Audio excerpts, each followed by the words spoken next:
Let's quickly read the word. God bless you. I'm moving away from praise that I've been teaching for a couple of weeks, and I'm moving on to believers' authority. Okay? That's where I am moving, the believers' authority. The authority of the believers. That's what I've been doing. And by the grace of God, I'm going to take a few weekends on it until it becomes part of us, as it is part of me. Because I've been doing this for months. I've been reading and doing everything, listening for months on believers' authority. And it's now part of me. Actually, it's part of me that you can't believe it. And I'm glad that people quote Luke 17. I'm excited. Oh God, I like it. I like the word to be part of people's life. Amen. Because it is the word that changes people. Amen. If the word can't change, you can't change. If the word can't help you, you can't be helped. That's simple. That's how simple. Because the benchmark is the word of God. If the rain starts to pour inside you of the word of God, then you are on the road for victory. Amen. Nothing will stop. Absolutely nothing. Okay. So that's why sometimes I send messages to some of you of the word of God. I want you to be full of the word. Amen. Because a person who is full of, because the authority of God resides in his word. Resides in his word. Amen. That's where the authority of his word lives. And so I want to share about the believer's authority. And that's the main thing I shall be talking about. But today I want to talk about our responsibility as regards to authority. What is the responsibility of the believer as regards to authority? Make sense? What is it we are supposed to do if we have been given authority? So I'll start here on James chapter. Since I'm going to take a bit of time, by the time I finish, this is my objective. Okay, if you listen to all the messages, I'm not going to do it all today, but if you listen to these messages, by the time I finish, this is what I want to happen to you. If it doesn't happen, I'll start again. Okay? Because that's what he did to me. And I'm trusting God. God is going to give me the ability to communicate it to you. So that by the time we get to the end, I want you to see the devil as nothing. Amen. The way he is seen in heaven. Okay? That's my big objective on this one. I want you to never be scared of the devil ever again. Never to be scared of demons ever again. If you hear all the messages right to the end, that's what is going to build in you. Okay? Is that clear? That's my objective. Because the Bible says when we go to heaven, people are going to weep. You read that in Revelation. You know why people will be crying? They will be crying because finally we will see the devil. And we say, are you sure it's this one who caused all the trouble? And they will say, yeah, it's him. And we say, this small. And you'll be shocked. And when you begin to see the authority that we have and that we didn't use, and you see the smallness, the nothingness of demons and devils, and you will be shocked. That's why God will have to wipe out tears. It's not tears of joy. No. It's of beating ourselves. Why did we allow him to do so much? Okay? So that's my objective. That by the time I finish, I'm going to paint it in a very nothing picture, which you will see. And if you hear this all the way, I won't do it in one message. I want to build it up so that it makes sense. All right? So, let's see, verse 7. Therefore, submit to God. Resist the devil. Let me read 7. And he will flee from you. Let's read it together. Therefore, submit to God, resist the devil, and he will flee from you. May God bless the reading of his word. Yeah. Right. Authority is the right to use power. Authority and power move together. Authority and power, they move together. Power is the ability you have to do things. The ability is what we call power. Like a policeman has got power to arrest a person. according to the law of the land. He has got that power. But he also has authority to effect the power. The authority, he derives it from the queen. The queen gives him power and authority. The symbol of his power is the handcuffs. If they carry a gun, if in America, the symbol of his power is what? The gun or handcuffs. But the authority he has is derived from the law. So he can arrest knowing that the government will back him up. That's why he can arrest a person. No one else can do it except those who are in the police force. Because if you try to arrest a person, there will be big trouble. Because you don't have, number one, the authority to do it. Number two, you don't have the power.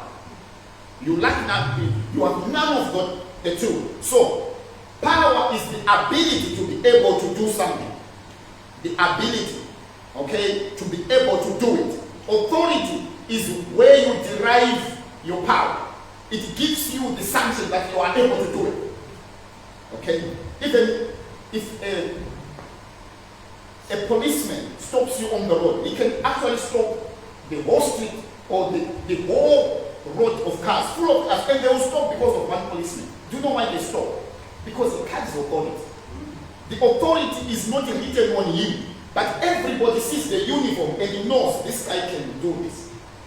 If anybody else does that, there will be trouble, because not everybody has that authority. Does that make sense? I described it very well. That's power and authority. They work together, but they're different. Did you catch that? The ability to do is the power. The enablement is the authority. What gives you power to do it? Right? So, I will explain that further as I go, and it will make sense. So, what you need as a believer is, number one, divine authority. You also need power. The two, they work together. And they derive from the Lord Jesus Christ. Both of them. You are given power, you are given authority from the Lord Jesus Christ. Okay? Both of them, they come, and I will differentiate them. So, and I've read here, we say, submit to God. So, number one, you submit to God. And at some point, I will talk about submission to God, the fear of the Lord. What it means to fear God. Okay? What exactly it means. What does it mean to fear God? And then, when you have the fear of God, when you have submitted fully to God, then you can what? Resist the devil. So that means you cannot resist the devil if you are not submitted to God. So that's why I have to teach on submission to God, or the fear of the Lord, so that you can then be able to resist the devil. Because the devil knows those who are not submitted to God. And even if you say out, get out, he won't come out. He will actually beat you up. Because he knows those who have what? Authority. He knows them. Just like you can meet a policeman and you know that this one has authority. You know by the uniform they wear. When you what? Resist the devil, and what will he do? Flee from you. Who is the devil fleeing from? From me. Okay. He's fleeing from me. So when I am submitted to God, and then if I am fully submitted to God, when I have the fear of the Lord in me, and then I can resist the devil. And when I resist him, he flees from me. Okay? He flees from me as the carrier of the power and authority. Does that make sense? He runs away from me. A lot of people say, we need to see God. Let's talk only about God. But the Bible says he flees from you. Because God gives you the ability to do it. Let's read this. Are we okay with this? On this chapter? The fear. Let me quickly say something on the fear of the Lord. The fear of the Lord is seen in your actions and in your behavior. Whether you fear God or not. The fear of the Lord is shown in what? How you comport yourself before God. Okay? That's where you really have to develop the attitude of fear for God. But whatever you do for God, you do it in fear. I don't mean fear as in fear, in negative fear. I mean positive fear, which is reverence, which is giving him his right place. That's the fear I mean. I don't mean fear as in frightened, no. I mean as in high respect. When you respect him fully, that in your heart, when you think about God, you feel respect building up in you. Most people are afraid of governments. They are afraid of their employers. They are afraid that if their employer starts them, they don't have money. So there's a behavior they have when they go to their employer. And when they come to the house of the Lord, they don't have that same, what do you call it? Reverential fear. You must have the same fear, even more, isn't it? To know that I must comport myself well before God. I must have a reverential fear. I must reverence him. I must give him his place. And fear, I don't mean fear as in frightened. Does it make sense? Fear as in respect. Okay. Alright? I will teach on submission for some point when I talk about King Saul. You remember King Saul? He was sent by God to do something, wasn't he? I was talking to her about it and I was teaching some weeks ago. When God spoke to me about this, I will give it a lesson on this. Anyway, let me just let you see what it means to submit to God. He goes, he was sent by God to go. He goes, he kills all the Amalekites, isn't it? Samuel came to him. God didn't come to him himself. He sent the man of God, okay, the prophet. The prophet goes to him and says, God said you must go and attack all the Amalekites. Wipe them all out, everything and all their animals. Saul says yes. But Saul, when he says yes, in his heart he sees a man, he does not see God. All right? And then he goes, he kills all the Amalekites, but he brings back the king and the animals, fatted animals, the healthy animals, the cattle and all that he brings. And then Samuel says, have you obeyed what the voice of the Lord? This was Samuel. Have you obeyed the voice of the Lord? He says, of course. I've been where God sent me. I went. I killed all the Amalekites. I just brought the king. And Samuel said, why do I hear the sound of cows and goats? Well, he says, oh, no. The soldiers brought back a few to sacrifice to your God. He said, no. I say, go and kill all the animals. Don't bring even one. He said, no. Say, I brought some to give to God. He said, no. That was not the instruction. And he said, hear this now. God has rejected you from being king because you disobeyed his word. That's why it's important that we obey his word. God has rejected you from being king. Even though he was king for many years, but God had rejected him. So somebody can still talk about God, but God, I don't mean God can reject anyone. I'm trying to build the point of we, because of Christ, God does not reject it. He accepts us. But there is a reverential fear we need to have, which Saul didn't have. Did you hear that story? I want you to go in the on 1 Samuel chapter 15. I want you to go and read where so that when I teach about it, you'll understand it more. I want you to go where he said, submission is better than what? Sacrifice. Obedience. Obedience is better than what? To sacrifice. And what? What else? Yes, rebellion. If you rebel, it's like you are a witch. That's what Saul said. It's like witchcraft. You should have obeyed fully what the Lord said. And then God would have established your kingdom. But just obey. Alright? So I will teach about submission to the Lord. I just get the truth so that at least I can start here. Let's go to Genesis chapter 1, verse 26. Authority. That's what we have, authority. And because of my time, I'm going to give you many verses, alright? At the same time. And so that at least I can give you as much as I want. Genesis 1:26. If you can't get to it, listen to mine so that I want to save as much time as I can. Genesis 1, verse 26. He said, then the Lord said, let us make men in our image, according to our likeness. Let them have dominion. Let them, who is them?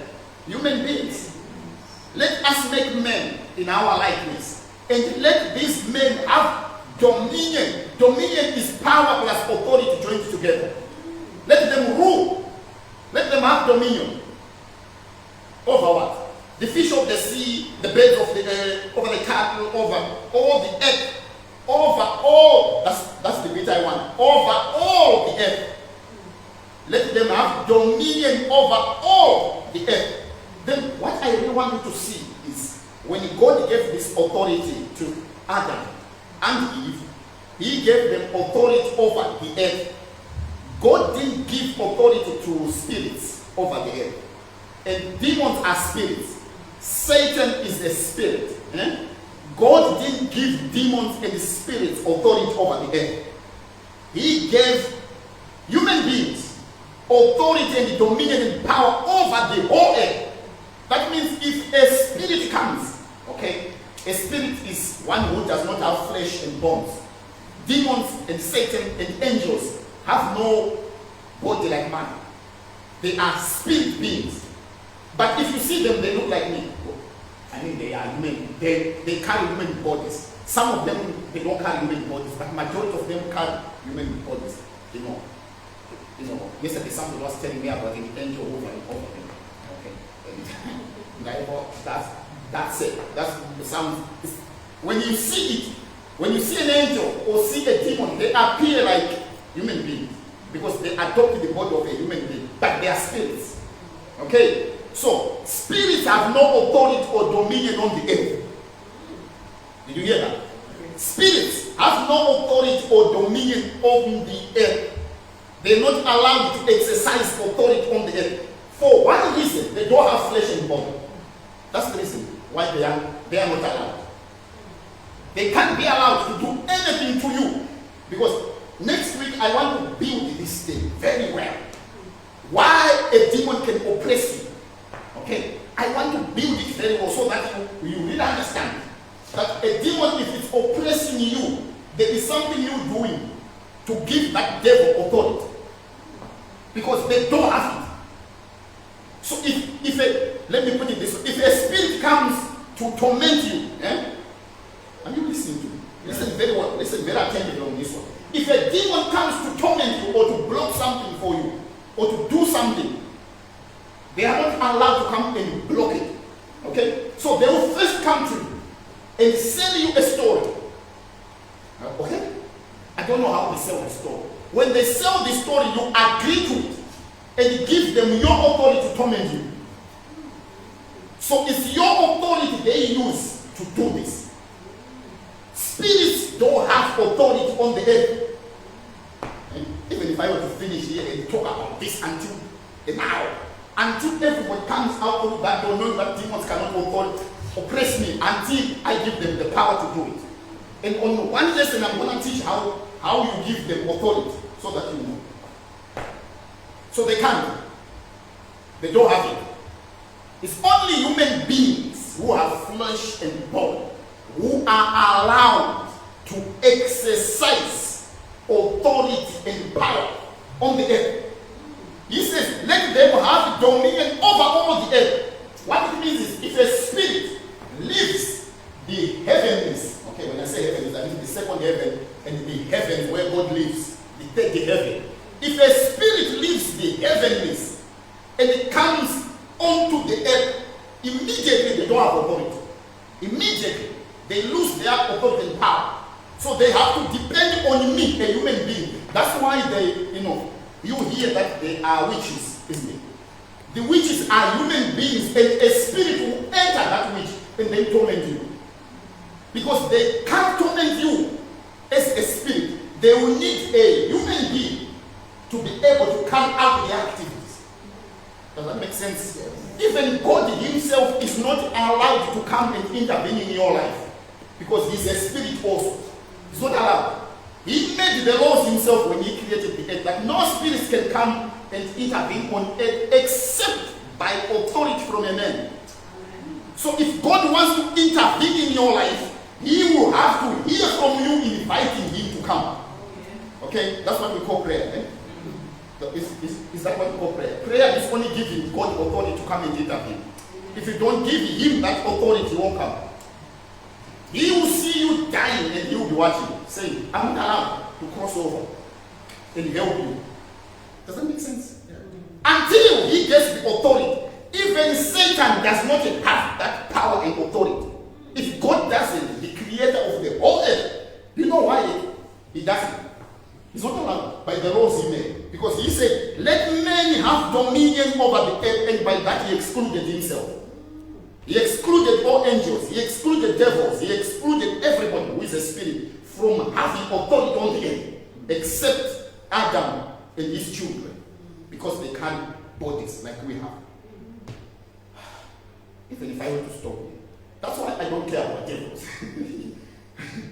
I was saying to the elder, people are afraid of spirit. I saw this spirit. I said, if a spirit comes, you know what to do? Do we know that we are spirit beings who live in a body? We know that, no. A human being is three parts. Is a spirit who has a soul, who lives in a body. Is that right? Yes. The body gives us ability to operate on the earth. It gives us our consciousness so that we can operate on the earth with authority. The soul is the mind, will, and emotions. Our emotions, our will. Our will is our choices and all that. And the mind is our academia. Then the spirit is the one that came from God. That spirit now has all the power that God has. That's what I want to establish today. That spirit person who lives in here. So if a spirit moves to do something to you, energize your spirit also. It's now spirit to spirit. Isn't it? But you carry more power. Let them have dominion over the earth. Is everybody following me? Okay, let's go to Matthew chapter 10. Ooh, thank you, Jesus. I wish I had time to work this thing out. Time does not allow me. Goodness. Matthew chapter 10. Quickly, guys. Quickly. Matthew chapter 10. Matthew. If you're there, you can for me because I'm trying to get there quick. I'm there now. Are we there? Don't open if you still open, stop. Read tonight. I don't have time for everybody to get there. I don't have my time. Just take it down. Eh? From this one. Just write it down. Are you reading? Amen. And when he had called his 12 disciples to him, he gave them power over unclean spirits to cast them out and to heal all kinds of sickness and all kinds of disease. This is what Jesus did. Okay. He gave his disciples. We are his disciples. Disciples are students, not churchmen. Disciples are what? Students, learners. If you are a learner of the word of God, this applies to you. If you are not a learner of the word, and I'm not saying you must know the word of God, the Bible, you start from somewhere and build up. Okay? Everybody starts from somewhere. That's why there's grade 1, year 1, year 2, year 3, year. If you take a year 1 student right into college, they can't do it. But if you take a college student into year 1, it's oversized. They'll find him to say, this is not for me. I'm in the wrong place. So everybody has a place to start. But if you want, that's why the apostles left everything, all their businesses, didn't they? Peter, the fisherman, was a fisherman, the fishing business. The sons of Zebedee, they were all craftsmen. They had something to do, but they left to be students, to be learners, following Christ wherever he went, and he taught them the way. Along the road, he what? He gave them what? He gave them power over all unclean spirits. All unclean spirits are demons, devils. He gave them power to cast them out. Everybody who is a student of the word of God can cast out devils. Amen. Anybody in your house, everywhere, you have the power. The power is the ability. Okay? And unfortunately, you don't feel it. If you are thinking one day you're going to wake up and you feel that you can cast out devils, forget about it. You just cast out devils. Okay? Because you are a disciple. You are a disciple of Jesus. And over what? All kinds of diseases.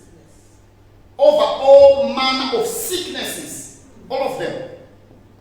He gave them the power to do it. Power to cast out devils. So, my point is, you have the power and the authority. Let's read the Luke. Luke says the same. Quickly, please. Luke chapter 9. It says exactly the same. I'm there, so I'm reading. I'm reading. So don't open, please listen because I don't have time to be waiting. Then he called his 12 disciples. It's exactly the same. He called his 12 disciples together And he gave them power and authority over all demons. Over how many demons? All of them. Over all that include the devils from your rural area that cause trouble. You have authority over it. Amen. And I will explain more so that at least this makes sense. Okay. Don't want you to be scared of any devil ever. Amen. I want you to walk there and tell them they will bow to you, and they will. To say they're gonna bow down now, and they will. And they know who knows, because let me read it and I'll explain this point. And to cure diseases, anybody who is a disciple can cure disease. He sent them to preach the kingdom of God and to heal the sick. You are a disciple. You can heal the sick. You can cast out devils. You have power and you have authority. Unfortunately, the most problematic thing in this area is you won't feel the power. You won't feel the authority. You can't feel authority. If you ask a policeman on the road to say, do you feel authority? You say, I feel nothing. But I just stand on the road. If I wear my uniform, people stop. I don't feel it. To say, now I can go pray. No, you don't feel it. How do you operate in it? You know it. You know that you have got what? Authority. Authority operates by knowledge. And the knowledge I'm building it up now. So that you know, I'm actually informing you that you are a disciple. You have authority over all sickness. Does not matter. He says he sent them to preach the kingdom. Number one. And to cure all manner of sicknesses and all kinds of diseases. And to heal sick bodies. Every kind you have authority and power over it. Am I making impact to someone? Everything you have power. Every disease, every sickness, as long as it is in a human body, you have authority over it. Amen. You have power over it. In chapter 10, I was on Luke chapter 9, verse 1. I will read chapter 10, verse 19. So, they answered this. No, 10. I'm reading 9. 10. 19. Behold, I give you authority. Behold, this is Jesus talking to the disciples. I give you the authority. I give it to you. If you are given, what do? You receive. If you don't receive, you won't get it. Okay? I give it to you. And the disciples didn't feel anything. But they knew. That's why when they went, they came back and said, demons are submitting to us in your name. They were surprised that devils are active. That's why they were surprised, because they didn't expect it. But once you receive the authority, then you have the ability to go and do things for the Lord. Okay, he says, what did he say? 19, where was I? Behold, I give you authority to trample on serpents and scorpions, and over all the power of the enemy. And over all the power of the devil. Over what? All the power of the devil. Over all of it in its manifestation and in its appearance. It does not matter how the devil appears. You have been given authority and power over him. You have the authority. He is a spirit. You are a human being. You derive your authority from being human being. And from the authority that the Lord Jesus Christ gave. And that authority and power gives you ability to be able to do what I'm saying. Amen.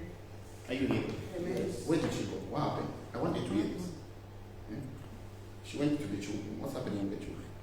Okay. I don't want the devil to disturb anybody from here. Amen. They call it, say she should come. Because you know this message. I preached to her first in the house. I preached this message. I preached it to her some weeks ago. I was preaching praise here, but at home she's my student. I will preach to her first and give her the chapters to read. I want to tell her I really want to hear. If there's a child causing trouble, bring the child here.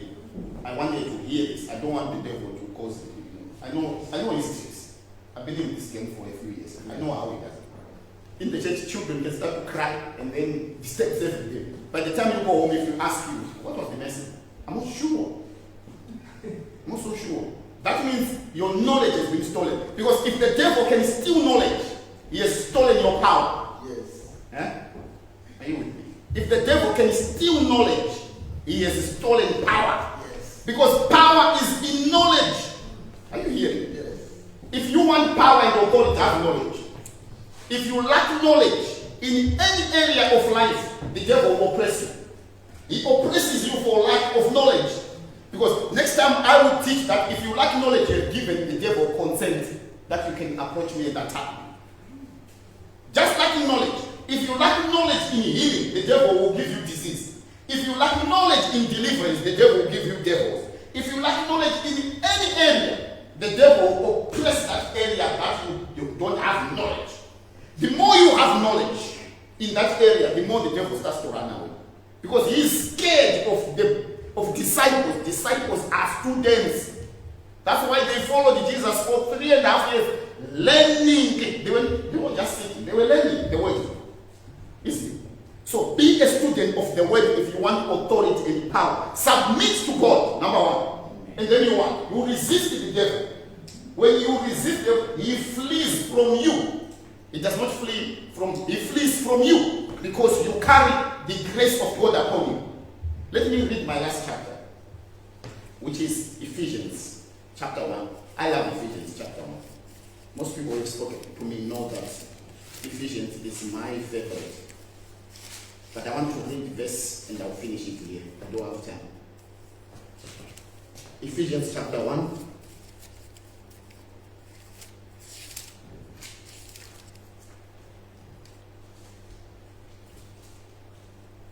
Are you there?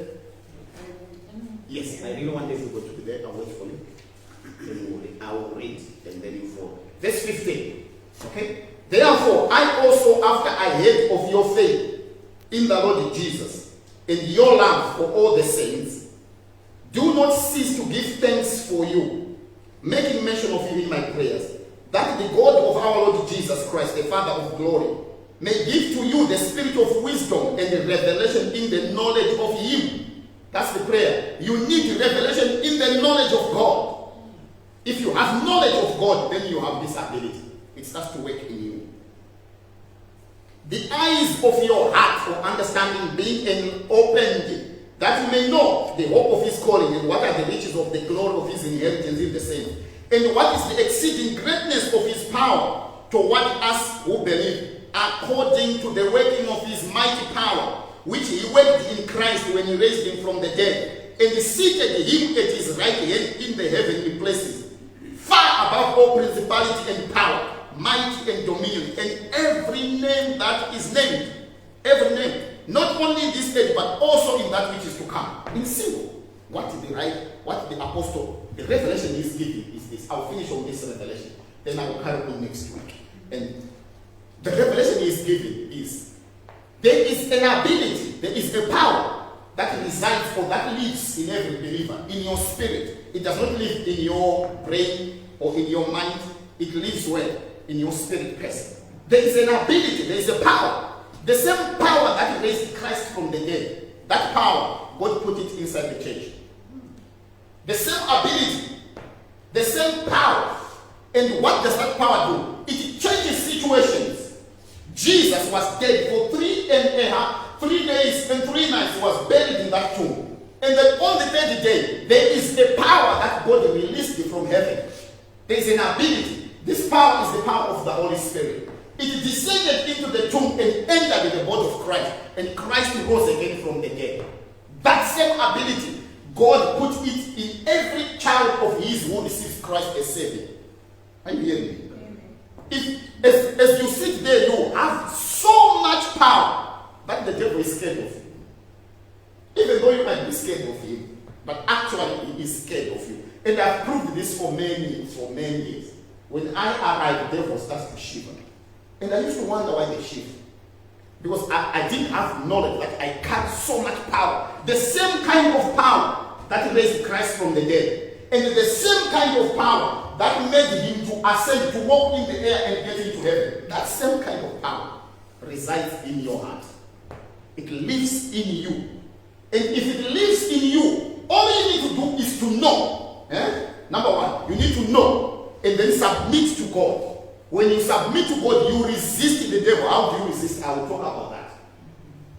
And you resist the devil When you resist, he flees. And I'm not saying he doesn't come. He will try to come. Okay? Because he's allowed. God is allowed to preach the gospel to anyone. They will refuse it. And then he leaves them. Okay? He's allowed. So the devil can also come and knock. When he is knocking on your door, at that point, he cannot do anything to you.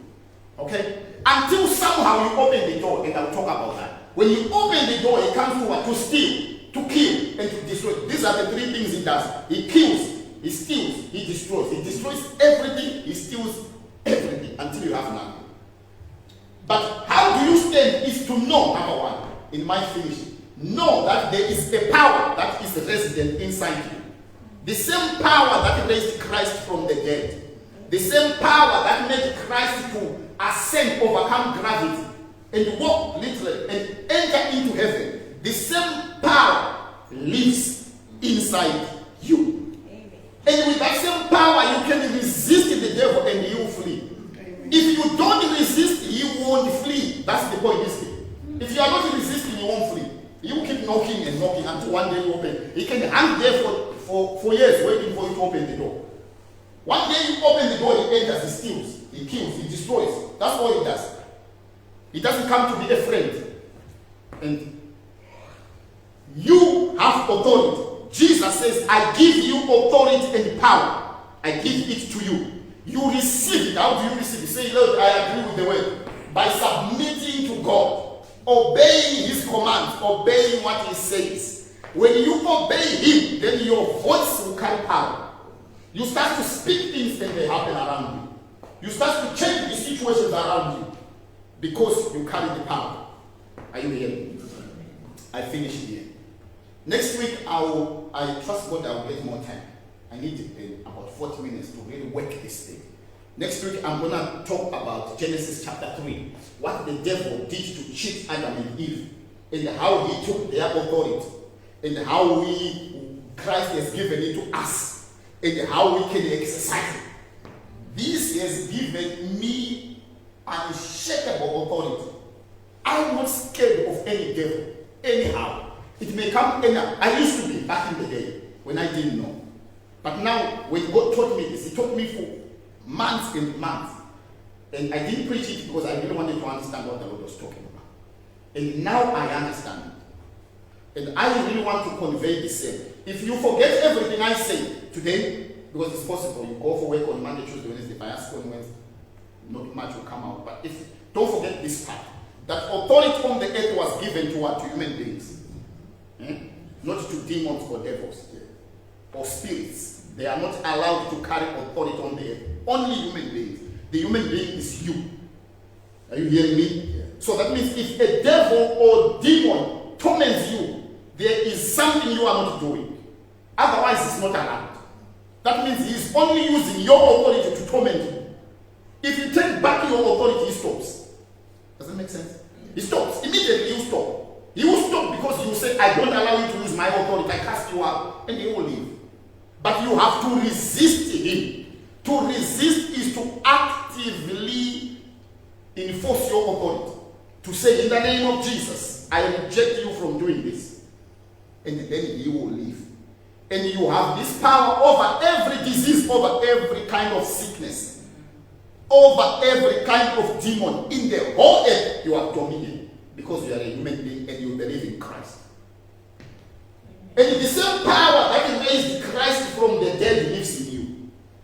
The same. The same. It's not different.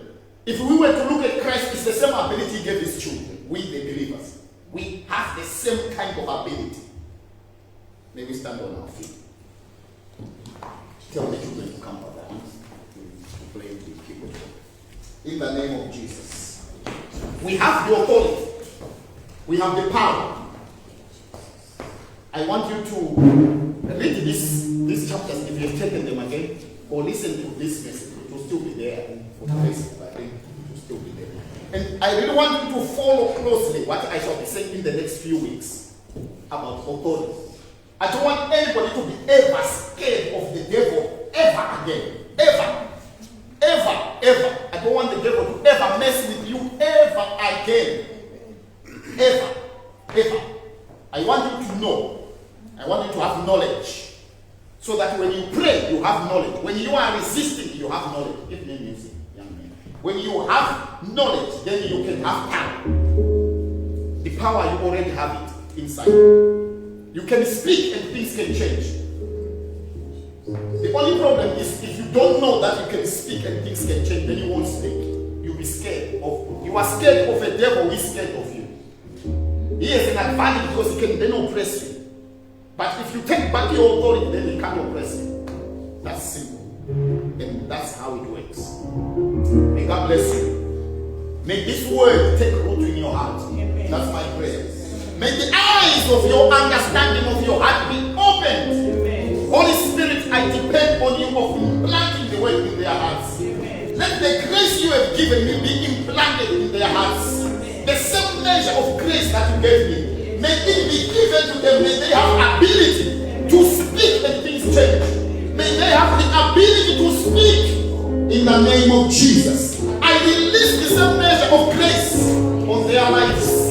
I release the same measure of grace you have given me in their families. I release the same measure of grace. May the same grace operate in them. I release it, oh God. The grace to speak, the grace to change situations and circumstances. May they be above and not beneath. In the name of Jesus. Let us thank God for his authority. Just if you have never received it, receive it. Say, I receive the authority that God has given me. I receive it in the name of Jesus. I receive power, I receive authority, and I enforce it in the name of Jesus. Lord, I thank you for your children. I thank you for the power and authority that you have given us. I thank you, Lord, for the authority. I thank you for this place. Let there be abundance in this house. Let there be abundance. I open the portal of Jesus, doors of abundance. I open the doors and the portals of abundance. Let the doors and portals be open in this house. Let doors be open. Let doors be open. Let doors be open. Let doors, let portals be open for abundance in this house. Let abundance, let abundance. In the name of Jesus. In the name of Jesus. Thank you, Lord. Thank you, Lord. Is it the same thing? I see you everywhere. Blessed Redeemer. Your glory fills the air. Everlasting Father, the one who watches me. I set my confidence in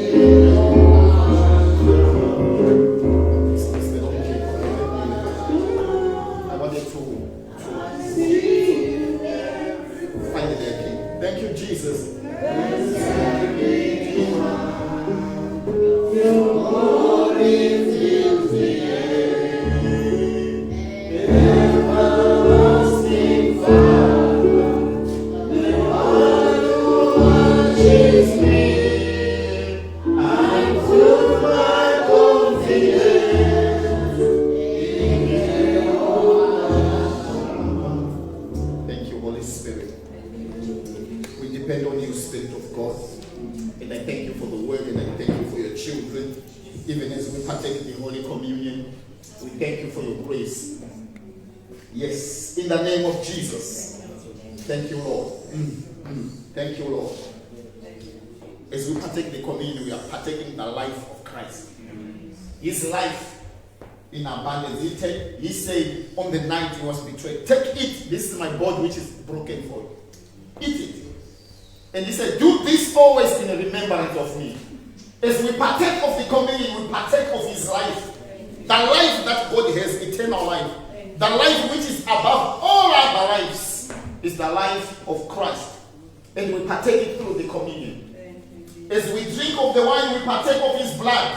The blood that heals, that delivers, that protects. You remember Egypt, that blood protected them from any destruction. We partake of it through the blood, through that wine. And may we share in the body of Christ and in his blood. May we share in his life. As you come to the table, come with the understanding that you are partaking of his blood and of his life. That life gives you abilities. That life gives you protection. By his blood you are protected. May you be protected, you and your families. May you be established in the land of the living. May the desires of your heart be made by Adonai as we partake of the table. May this table be the table of protection, deliverance, and life. May it bring life to you, protection. In the name of Jesus Christ. Lord, I thank you. In Jesus' name.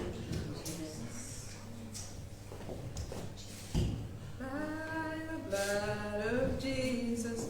By the blood of Jesus. By the blood of Jesus. We are free.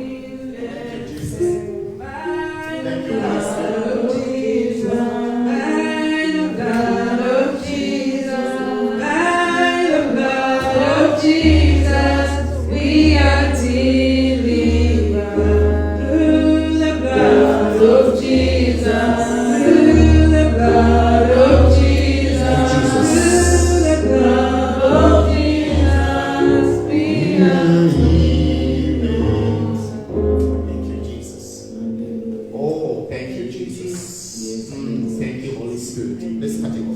Thank you, Spirit of God. Let's partake of it. Woo! Jesus! Woo! Lord! Thank you, Jesus. Thank you, Jesus. Thank you, Holy Spirit. Thank you, Jesus. I sense the presence of Adonai. Thank you, Jesus. Thank you, Holy Spirit. Thank you, Spirit of the Father, the Spirit of the Son.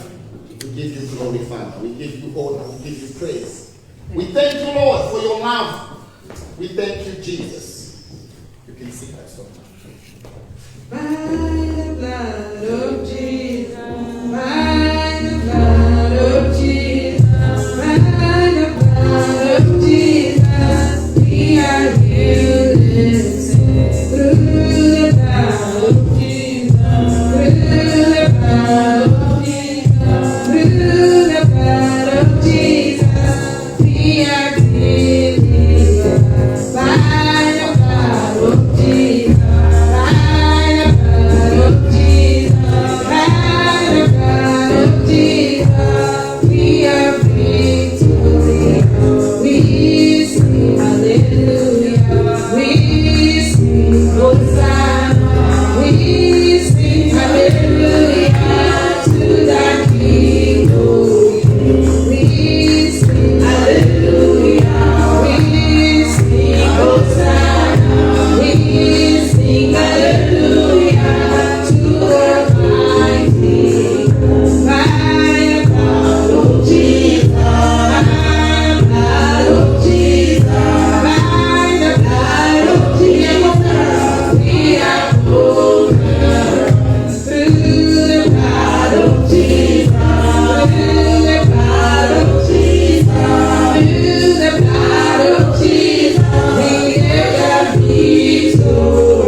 We sing hallelujah.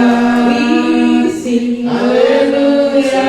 We sing hallelujah to our mighty God. We sing hallelujah. We sing hallelujah. We sing hallelujah to the King of Kings. We sing hallelujah. Hosanna, we sing hallelujah to our mighty God. Thank you, Jesus. Everybody that's partaking of the communion. May God bless you. May God bless you throughout the whole week. May He protect you. May you receive the authority that He gives. May you receive that authority and power. May it work and operate in your lives. In the name of Jesus, I pray. Thank you, Lord.